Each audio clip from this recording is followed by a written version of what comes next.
ఎన్నికలు సమీపిస్తున్న కొద్దీ రాజకీయ పరిణామాలు కూడా సర్వేయంగా మారుతున్నాయి. ఒక పక్కన అధికార పార్టీ వైసీపీ అయితే వైనాట్ 170 ముందుకెళ్తున్న పరిస్థితి. అలాగే సీట్లు మార్పులు చేర్పులతో కూడా అధికార పార్టీ కూడా దూకుడుగా ముందుకెళ్తున్నారు. అలాగే జనసేన టీడీపీ పొత్తుతో మరో పక్కన టీడీపీ జనసేన కూడా దూకుడుగా వెళ్తున్నారు. అందులో భాగంగా ముఖ్యంగా జనసేన అధినేత కూడా ఉభయ గోదావరి జిల్లాలపై అయితే ప్రధానంగా ఫోకస్ పెట్టి 3 రోజుల పర్యటనలో భాగంగా కాకినాడ చేరుకున్నారు. రెండో రోజు అయితే ఆయన ప్రధానంగా ముఖ్యమైన నాయకులతో కూడా మాట్లాడుతున్నారు. అసలు ఎటువంటి సూచనలు ఇస్తున్నారు పవన్ కళ్యాణ్ గారు, అలాగే ఏ విధంగా ముందుకెళ్తున్నారు, మరిన్ని విషయాలు అడిగేందుకు మనకి జనసేన పార్టీకి సంబంధించినటువంటి అధికార ప్రతినిధి దాసరి కిరణ్ గారు ఉన్నారు. మరిన్ని విషయాలు అడిగి తెలుసుకుందాం. సార్ చెప్పండి, ఏంటి 3 రోజుల పర్యటన బిజీగా గడుపుతున్నారు? గోదావరి జిల్లాలో ప్రధాన టార్గెట్ అనుకోవాలి జనసేనకి. అంటే ముందు నుంచి కూడా మేము ఒకటే చెప్తా ఉన్నామండి, గోదావరి జిల్లాలో జనసేన పార్టీకి ఎక్కువ బలం ఉందనేది మనందరికీ తెలుసు. అదేవిధంగా పవన్ కళ్యాణ్ గారు ఎలక్షన్ సమీపిస్తున్న ఈ సమయంలో గోదావరి జిల్లాల్లో ఇంతకుముందు కూడా పలు దఫాలైన పర్యటన చేయడం జరిగింది. ఈసారి కూడా కాకినాడ వేదికగా ఆయన 3 రోజుల పర్యటన ఆయన ఏర్పాటు చేసుకుని ఇది వాళ్ళ రెండో రోజు. నియోజకవర్గాలు అంటే కాకినాడ చుట్టుపక్కల ఉన్న నియోజకవర్గాలు అంటే ఉమ్మడి తూర్పుగోదావరి జిల్లా, అదేవిధంగా కాకినాడ జిల్లాకు సంబంధించిన నియోజకవర్గాల ఇన్ఛార్జీలతో ఆయన ప్రత్యేకంగా మాట్లాడుతూ ఉన్నారు, 1-on-1 మాట్లాడుతూ ఉన్నారు. నియోజకవర్గాల్లో ఉన్న పరిస్థితులు ఏంటి, నియోజకవర్గాల్లో ఉన్న బలాబలాలు ఏంటి, సిటీ అయితే ఏ వార్డులో మనం బలంగా ఉన్నాం, ఇంకా బలపడాలంటే ఏం చేయాలి, ఏ వార్డులో వీక్గా ఉన్నాం, ఇంకా బలపడాలంటే ఏం చేయాలి, అదేవిధంగా రూరల్ మండలాల్లో కూడా మన పార్టీ పరిస్థితి ఎలా ఉంది, ఇంతకుముందు ఎలా ఉంది, లోకల్ బాడీలో మనం ఎలా పర్ఫామ్ చేశాము, అదేవిధంగా రాబోయే ఎలక్షన్లో మనం గెలవటానికి ఎటువంటి కార్యాచరణ రూపొందించాలి, పొత్తు తర్వాత పరిస్థితులు ఎలా ఉన్నాయి, ఇటువంటి పరిస్థితులు అన్నీ కూడా ఆయనే స్వయంగా ఇన్ఛార్జీలతో మాట్లాడి తెలుసుకుంటా ఉన్నారు. వాళ్ళకి సంబంధించి ఏమన్నా ఇన్పుట్స్ ఉంటే కూడా అభివృద్ధి చేయడానికి, పార్టీని అభివృద్ధి చేయడానికి, పార్టీ బలోపేతం చేయడానికి వాళ్ళ సలహాలు సూచనలు కూడా తీసుకుంటా ఉన్నారు. అదేవిధంగా వాళ్ళు చెప్పిన తర్వాత పవన్ కళ్యాణ్ గారు కూడా ఆయన తరపు నుంచి కూడా దిశానిర్దేశం చేసి వాళ్ళని కూడా డైరెక్ట్ చేసి నియోజకవర్గంలో రాబోయే రోజుల్లో టీడీపీతో కలిసి ఎలా మనం ఎలక్షన్ చేయాలి, ఈ జగన్మోహన్ రెడ్డి గారి పరిపాలన చేతకాక బొక్కబారులో పడిన జగన్మోహన్ రెడ్డి గారిని ఆయన రౌడీ మోకల్ని ఎలా ఎదుర్కోవాలనేది కూడా పవన్ కళ్యాణ్ గారు ఇన్ఛార్జీలకి దిశానిర్దేశం చేస్తూ ఉన్నారండి. అంటే ప్రధానంగా సీట్లు రాని ఇప్పుడు నియోజకవర్గంలో మొదటి నుంచి కూడా జనసేన కష్టపడుతున్నారు. అటువంటి వాళ్ళు ఎవరైతే సీట్లు రాక టీడీపీకి కేటాయిస్తే నియోజకవర్గాలంగా వాళ్ళ ఇన్ఛార్జీలకు వాళ్ళకి అసంతృప్తి కాకుండా ఎటువంటి సూచనలు ఇవ్వడం జరుగుతుంది? ఖచ్చితంగా అండి, ఇప్పుడు సీటు వస్తుందని ఆశపడి రాకపోతే కొంచెం హర్ట్ అయ్యే పరిస్థితి ఉంటుంది. కానీ రాష్ట్ర భవిష్యత్తును దృష్టిలో పెట్టుకుని, ఈ దుర్మార్గుడిని ఎదుర్కోవాలనే బలమైన సంకల్పాన్ని దృష్టిలో పెట్టుకుని ప్రతి ఒక్కళ్ళు కూడా త్యాగాలు చేయాల్సిన అవసరం ఉంది. అది జనసేన పార్టీ నాయకులు చేయాలి, టీడీపీ పార్టీ నాయకులు కూడా చేయాలి. 2 పార్టీల నాయకులు చేసి మనం సమిష్టిగా రాబోయే రోజుల్లో ప్రభుత్వం, జనసేన తెలుగుదేశం ప్రభుత్వం స్థాపించే దిశగా మనం ఎటువంటి అడుగులు వేయాలనేది కూడా ఈ రోజున ప్రతి ఒక్కళ్ళు ఆలోచిస్తున్న పరిస్థితి.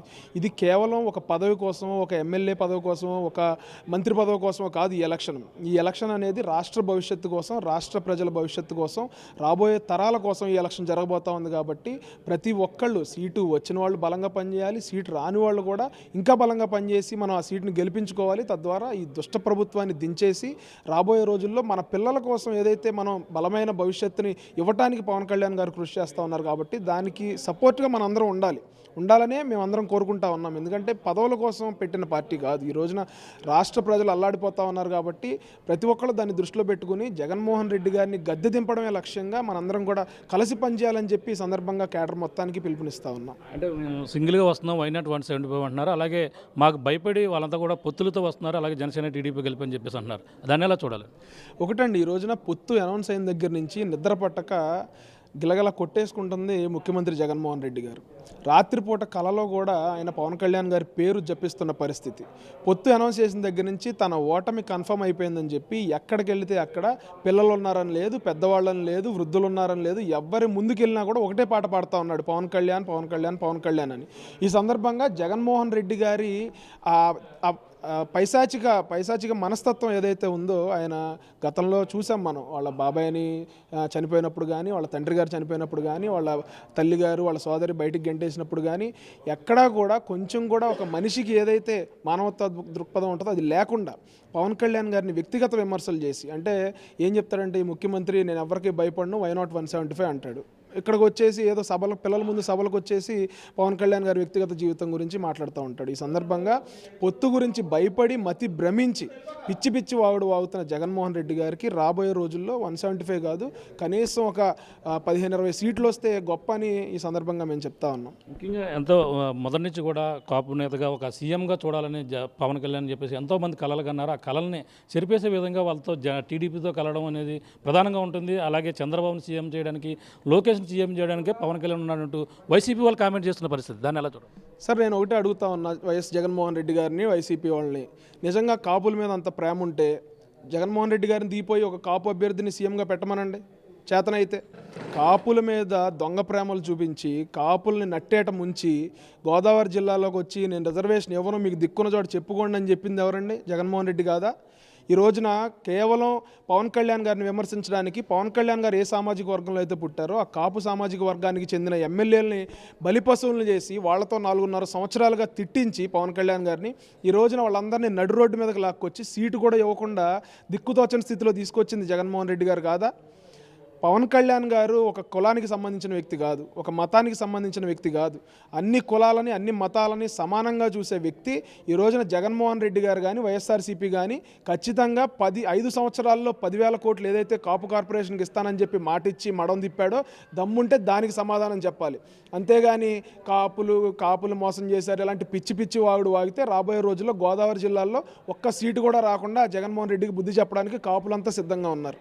గతంలో లోకేష్ని కావచ్చు, అందరూ చంద్రబాబు నాయుడు కావచ్చు, పవన్ కళ్యాణ్ ఇష్టానుసారంగా మాట్లాడారు. గతంలో వ్యక్తిగతంగా కూడా పవన్ కళ్యాణ్ దూషించారు. కానీ అతనితో కలవడం ప్రధానంగా దేనికి సోహం అని చెప్పేసి అనుకోవచ్చు. సార్, ఒకటే సార్, ఇక్కడ మేము ఎప్పుడు కూడా ఎవరిని వ్యక్తిగతంగా విమర్శలు చేయలేదు. ఒక పాలసీ పరంగానే విభేదించాం. ఈ రోజున మమ్మల్ని ఏదో అన్నారనో లేకపోతే మమ్మల్ని వ్యక్తిగతంగా తిట్టారనో జగన్మోహన్ రెడ్డి మీద కూడా మాకు కోపమే ఉండదు. అతను తీసుకునే వ్యతిరేక విధానాల పట్లే మాకు అతని మీద కోపం ఉంటుంది తప్ప ఈరోజు ఏదో భీమవరంలో కూడా ఏదో పిచ్చివాగుడు వాగాడు దాని మీద కూడా మాకు కోపమే ఉండదు. అతని మానసిక స్థితి అలా ఉందని మేము సరిపెట్టుకుంటాం. మాకు కావాల్సిందల్లా మా వ్యక్తిగత స్వలాభం కాదు. మమ్మల్ని ఒకళ్ళు తిట్టినా కూడా మేము పాలసీ పరంగానే విభేదిస్తాం. పాలసీ పరంగానే ఆ రోజున టీడీపీతో నారా లోకేష్ గారితో చంద్రబాబు నాయుడు గారితో కూడా పాలసీ పరంగానే మేము విభేదించాం తప్ప వాళ్ళతో వ్యక్తిగతమైన కక్షలు కార్పణ్యాలు కూడా మాకేమీ లేవు. ఈ రోజున రాష్ట్రానికి జగన్మోహన్ రెడ్డి అత్యంత ప్రమాదకరంగా మారాడు కాబట్టి ప్రభుత్వ వ్యతిరేక ఓటు చీలకూడదని చెప్పి అన్ని పక్షాలని కలుపుకోవడానికి ఈ రోజున పవన్ కళ్యాణ్ గారు పొత్తు పెట్టుకోవడం జరిగింది.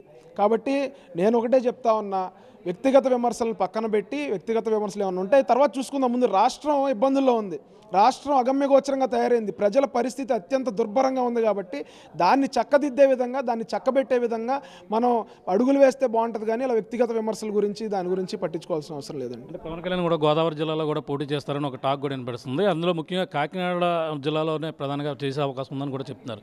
ఏమన్నా అది దానికి ఎటువంటి సూచనలు ఏమైనా చెప్పడం జరిగింది? సార్, గడిచిన 10-15 రోజులుగా అనేక రకమైనటువంటి స్పెక్యులేషన్స్ వస్తూ ఉన్నాయి.